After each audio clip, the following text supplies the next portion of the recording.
Olá, meu nome é Luiz, sou psicólogo, eu te ajudo a fazer mais dinheiro com a psicologia. Então, hoje eu vou te contar um segredo que eu utilizo no meu consultório, não necessariamente que eu utilizo, mas uma determinada compreensão que eu fui desenvolvendo e que me fez aprimorar demais o consultório, né? Eu vou te explicar como que a psicologia analítica, ser um analista junguiano, me ajudou enormemente a ter excelentes resultados com a terapia cognitivo-comportamental.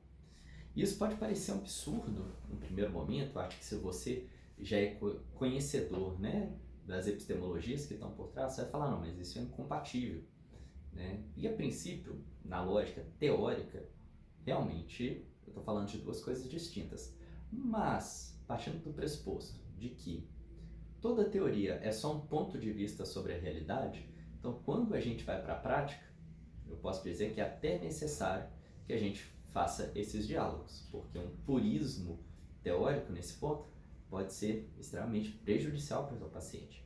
Então eu espero conseguir até o final desse vídeo te explicar bem, te dar uma fundamentação consistente, e por isso eu até peço desculpa, porque se em algum momento for necessário ser muito teórico, né, que se isso você vai entender que é só para que você consiga ter mais condição de fazer excelentes atendimentos e aí ter um retorno no seu consultório muito melhor, né? Eu não estou falando isso aqui pelo bel prazer de teorizar as coisas, mas que isso seja útil para você para fazer mais dinheiro com a psicologia, e é para isso que a gente está aqui.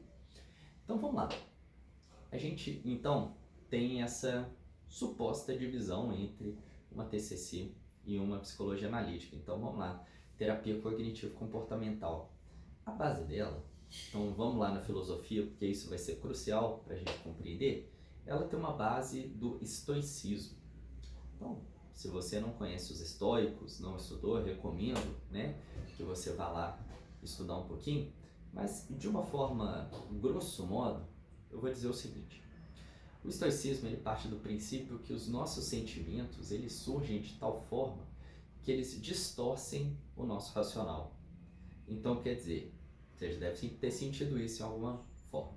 Você está querendo concentrar alguma coisa, você está querendo direcionar a sua atenção, você está buscando algum caminho e, de alguma forma, esse sentimento, ele vem te colocar uma ansiedade nisso que você está esperando, te colocar desacreditando naquilo que você estava se propondo a fazer, né?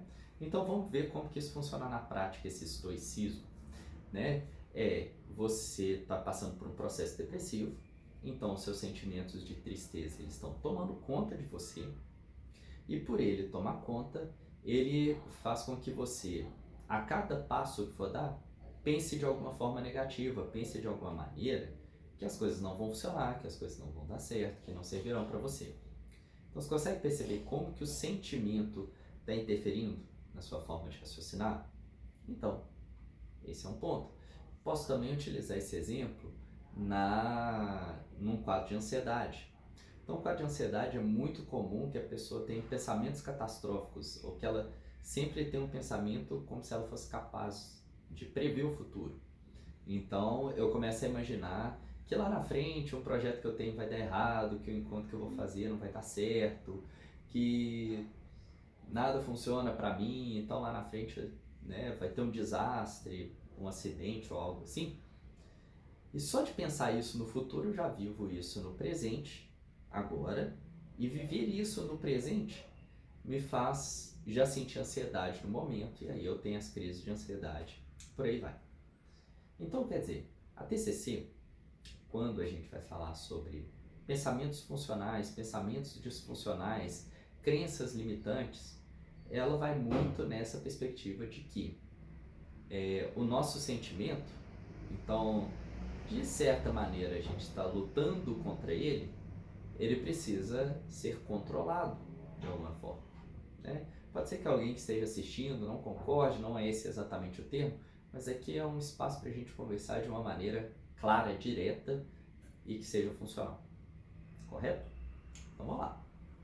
Então, eu preciso ter um controle sobre esse sentimento, eu preciso limitar ele de alguma forma, porque se ele toma conta de mim, eu começo a pensar a partir das minhas emoções e eu não consigo ver a realidade como ela está acontecendo.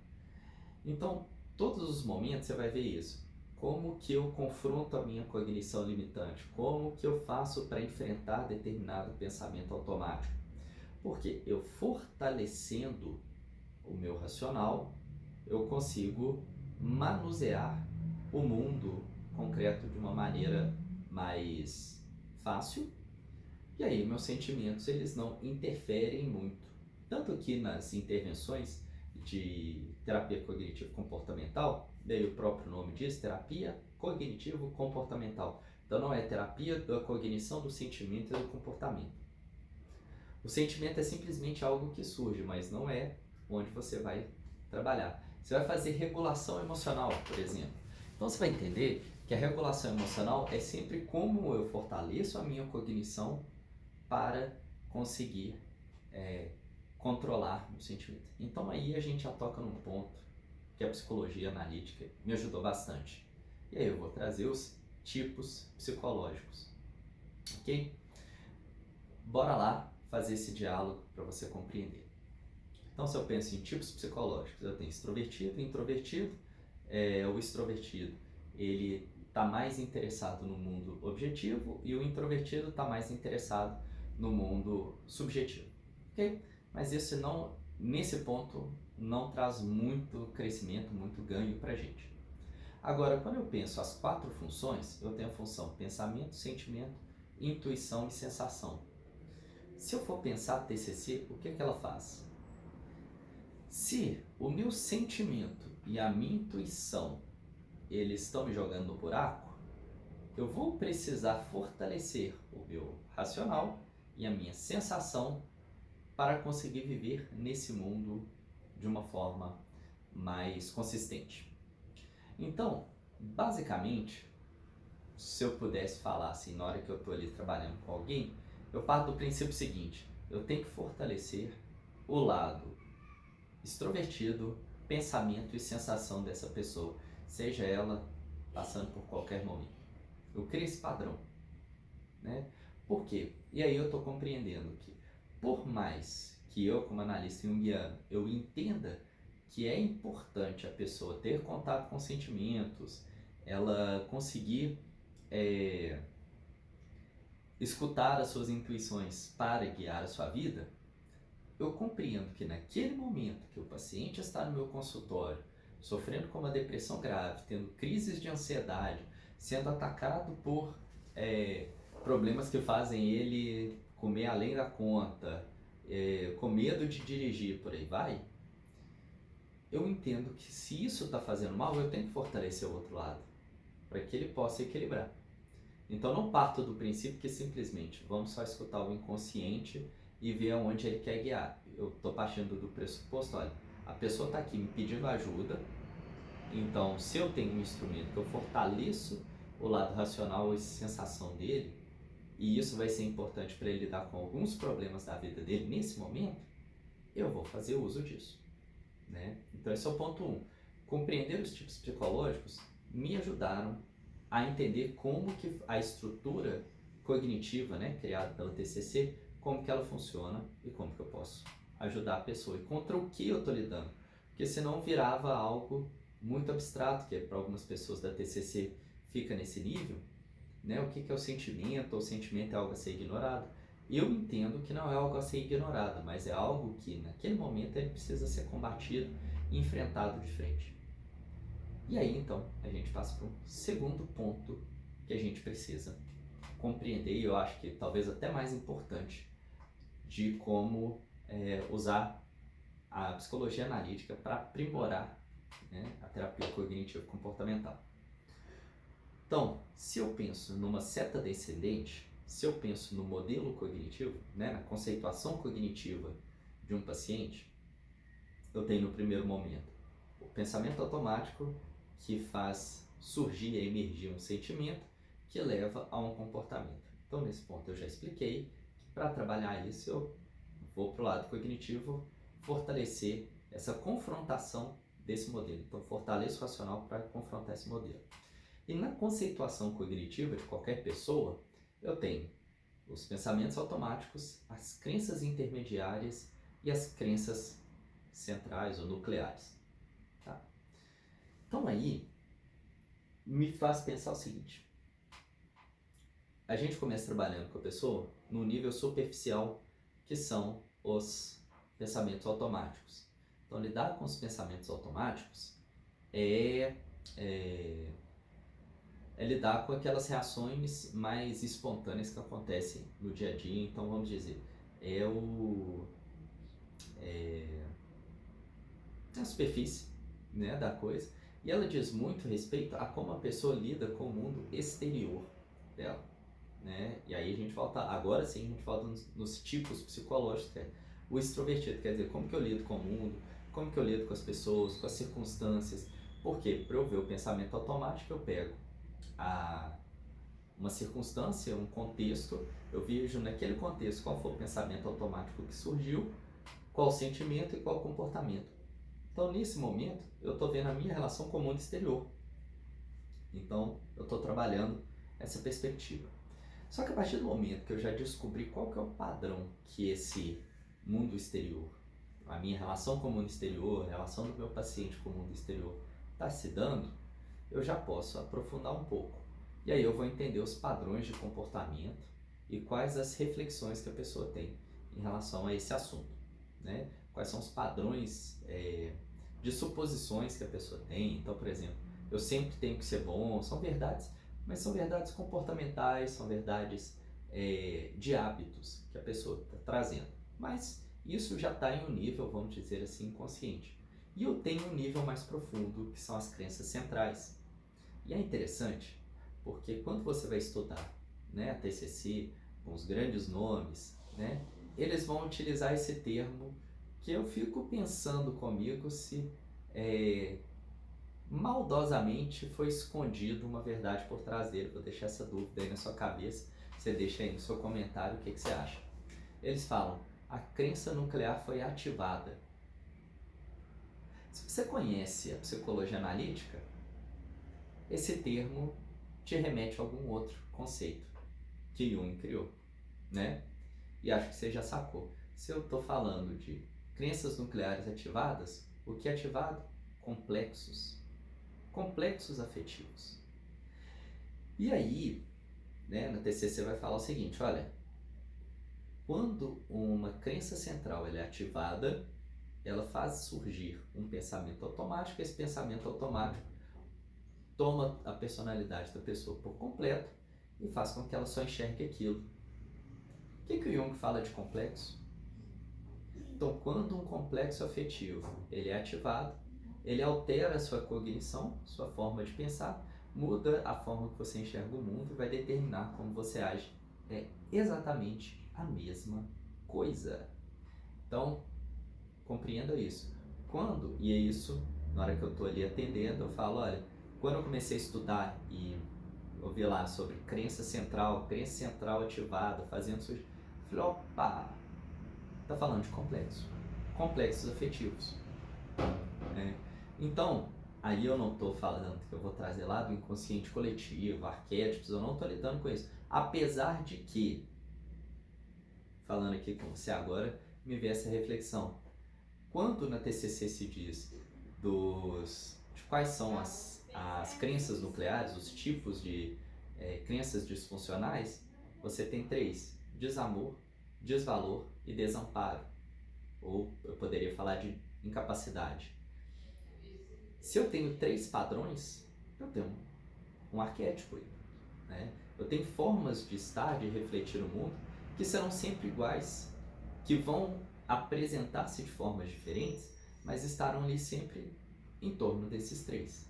Então, né, na hora que a gente quiser falar de um arquétipo de herói, arquétipo da grande mãe, a gente pode falar dos arquétipos aí, das crenças centrais aí, que é um arquétipo de desvalor, de desamor e desamparo, que em torno deles, essa crença central da pessoa vai se formando, ou seja, ou ela vai achar no desamparo ou na incapacidade que ela é inútil, ou no desvalor ela vai achar-se um monstro, ou no desamor ela vai achar que todas as pessoas são ruins, ela mesma é ruim, ela não merece o amor de ninguém.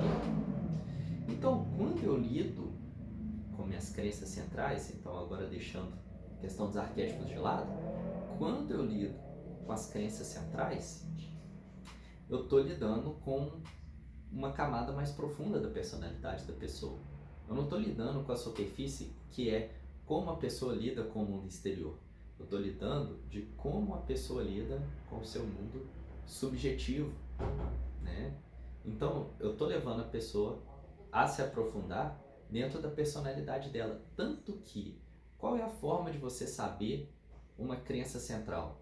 É quando a pessoa fala, eu sou incapaz, eu sou incompetente, eu sou detestado. Então, o eu sou, quer dizer, eu estou falando de mim, eu estou falando da minha personalidade, eu estou falando de um aspecto mais profundo dela. Então, o que a psicologia analítica então me trouxe para eu conseguir compreender? Que as crenças nucleares, elas nada mais são do que complexos afetivos que estão ativados e que essa ativação toma conta de toda a personalidade da pessoa, guiando para onde ela vai. E ela se forma em bases arquetípicas, né? Que é desamor, desvalor, desamparo, que sempre vai gerar em torno disso. Então você sempre vai conseguir categorizar dessa forma, né? Então você tem categorias prontas, você tem um complexo que toma conta da personalidade da pessoa.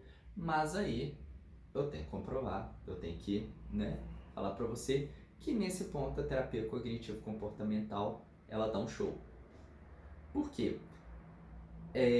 Tudo bem que o tempo todo o Jung ele já vai trazer esse ponto assim, a gente precisa confrontar, né, os nossos complexos, né? Então o tempo todo ele, né, até nas análises dos sonhos, se aparece um animal que te avança, ele até fala, né, no análise do sonho de crianças, ele vai falar exatamente isso, né? Na hora que o animal está atacando, você acorda e fala, nossa, que pena, né? Porque ali é o complexo que está chegando e você deveria confrontá-lo.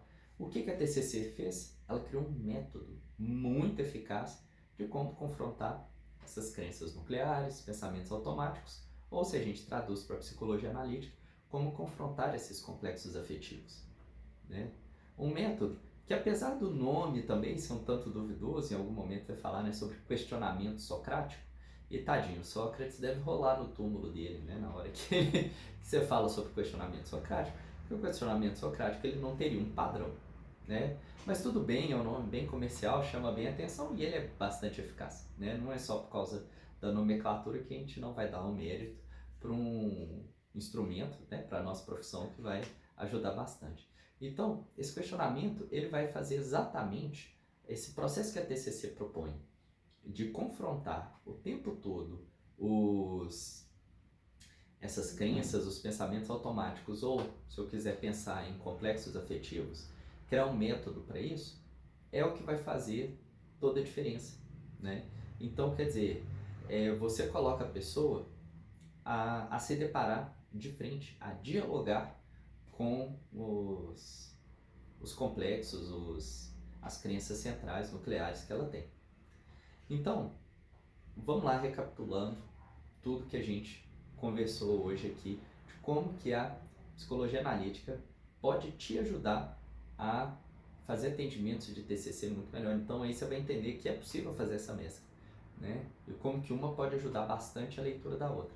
Primeiro ponto, então, é compreender que o que a gente está buscando ali é fortalecer o lado racional em detrimento da emoção, porque naquele momento é necessário. É como se você fosse fazer uma cirurgia. Então, de certa forma, eu tenho que suprimir alguns pontos do corpo que não estão funcionando bem para conseguir fortalecer outros, poder fazer uma determinada, entre aspas, cura ali do processo.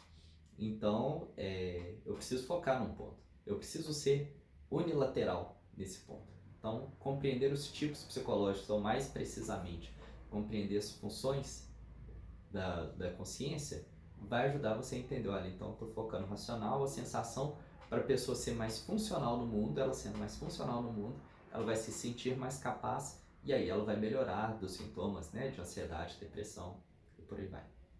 E no segundo momento, quando eu tenho que aprofundar na personalidade da pessoa, eu estou entendendo que enquanto eu estou lidando com os pensamentos automáticos, eu estou lidando mais com o mundo extrovertido, então vou usar estratégias comportamentais refletir sobre o que eu conquistei a partir dessas estratégias, quais foram os resultados positivos, isso tudo direcionado para o mundo externo. E quando eu vou lidar com minhas crenças centrais, nucleares, eu estou lidando com o meu mundo subjetivo, estou lidando com o meu lado introvertido. E aí eu tenho dentro desse lado introvertido algumas coisas arquetípicas, vamos dizer assim, que são padrões de funcionamento da mentalidade humana entre amor, valor e amparo, ou o seu oposto, né? Aí a gente vai pensar na bipolaridade de todas as coisas, desamor, desvalor e desamparo. E em torno disso eu tenho ativação, né? A partir da minha história eu crio crenças centrais que vão ser ativadas, assim como os complexos afetivos são ativados. Essa ativação toma toda a personalidade da pessoa, fazendo enxergar só por um caminho, redirecionar sua vida.